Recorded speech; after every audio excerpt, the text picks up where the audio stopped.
Well, hello, my dear friends. Justyn Smith here with A Heart for Revival Ministries, aheartforrevival.com. Absolutely blessed to have you back on the channel. Thank you so much for clicking play today. Have an interesting topic entitled for you today based upon one of the kings of the Old Testament. Notice 1 Kings chapter 14. There is a king who cast God behind his back. And that's actually a phrase that we're going to see in the coming verses of study. So we're going to jump real quick into the message because we have a lot to reveal to you by way of the story that might be unfamiliar. This king was a king who understood that he needed God in his life based upon the past people in his life, the kings that were before him, the word that was passed down to him, but he chose to cast God behind his back. Don't be like this king. Now, this king came to a point in his life where he had one great desire. Notice it in verse number 1. At that time, Abijah, the son of Jeroboam, fell sick. So the great desire of a parent in this moment is, I want my son better. My son is sick. This is the point where you recognize that it doesn't matter how much money you have, it doesn't matter what position you have, it doesn't matter how much popularity you have. There's something in this life that you can't do for somebody else. You can't make them better. This is one of those situations. Number 2, the king commanded deceit and gifts. Now this is interesting. Notice what it says in verse 2.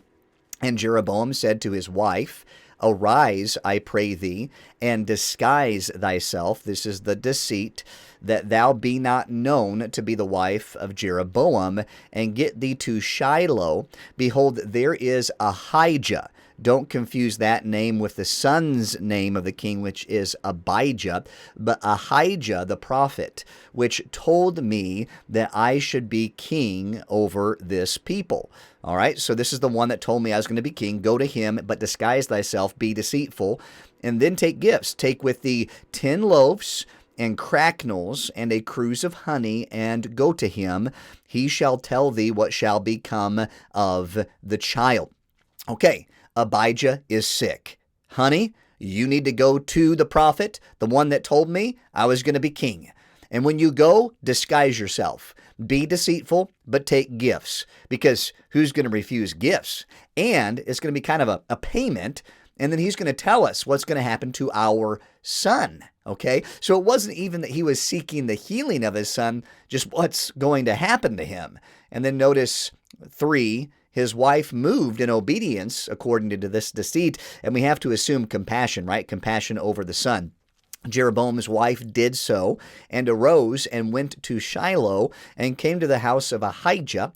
But Ahijah could not see, for his eyes were set by reason of his age, which simply means he has been going blind, okay? And he couldn't see very well. He could not understand fully by sight, but by sound he could continue to have relationship. And so with the disguise that the wife of Jeroboam had, as well as other things like the sight being lacking, there was no understanding that this was the wife of the king. Unless you are a man of God who listens to God and God chooses to tell you who it is. And that's exactly what takes place in this unique story. Number 4, God revealed the trickery to his prophet. Okay, his prophet is Ahijah. The wife of Jeroboam comes to Ahijah, disguised and assuming they're going to get away with nobody knowing who has come. Notice what it says in verse 5 and 6. The Lord said unto Ahijah, Behold, the wife of Jeroboam cometh to ask a thing of thee for her son. For he is sick. Thus and thus shalt thou say unto her, for it shall be when she cometh in that she shall feign herself to be another woman. And it was so, when Ahijah heard the sound of her feet, as she came in at the door, he said, Come in, thou wife of Jeroboam. Why feignest thou thyself to be another? For I am sent to thee with heavy tidings. Okay, so the woman hasn't even said anything much that we know of, except that the sound of her feet is there, and Ahijah knows already who it is. I think it's interesting here that Ahijah chooses to state that he knows exactly who is coming. He is stating already the authority of his presence as she becomes present, but ultimately the authority of God that has been given to him as the prophet. Now, could you imagine all of the time, and we don't know, maybe it was a simple disguise, or maybe she really took some time to disguise herself. You know, in our day, we have really good disguises, and we have people who can make up and mask up in such a way that nobody's going to tell the difference, not even their loved ones. But there is one who knows everything, and his name is God. So even if it were somehow a make-up disguise to the day that we live in, God would still know about that, and if God chose to, he could reveal it to somebody. This is a disguise. This is deceit. She's coming to you, feigning herself to be somebody else. But Ahijah just lays it all out there. When he hears the footsteps, he's like, hello, wife of Jeroboam. I know you're here. I know you're feigning yourself, and I know that you're here about your son. I have heavy tidings to you from God. And you could already imagine how the wife of Jeroboam, her heart begins to sink. Number 5, that leads us to understand heavy tidings were delivered unto the wife of the king. Go tell Jeroboam, thus saith the Lord God of Israel, for as much as I exalted thee from among the people, and made thee prince over my people Israel, and rent the kingdom away from the house of David, and gave it thee, and yet thou hast not been as my servant David, who kept my commandments, and who followed me with all his heart, to do that only which was right in mine eyes. And so Jeroboam knew this was how he was supposed to live, but you haven't done it. Then in verse 9, thou hast done evil above all that were before thee, for thou hast gone and made thee other gods. God knew this, right? And molten images, God knew about them too. To provoke me to anger, God knew that, and has cast me behind thy back. That last phrase right there of verse 9 is where we gather our topic and title. Jeroboam actually took God and cast him behind his back. And what a picture that is. I don't need you. I'm going my own way. Then notice verse 10, therefore, behold, I will bring evil upon the house of Jeroboam, and I will cut off from Jeroboam him that pisseth against the wall, which is those men of the kingdom, and him that is shut up and left in Israel, and will take away the remnant of the house of Jeroboam, as a man taketh away dung, till it be all gone. What a message of destruction, right?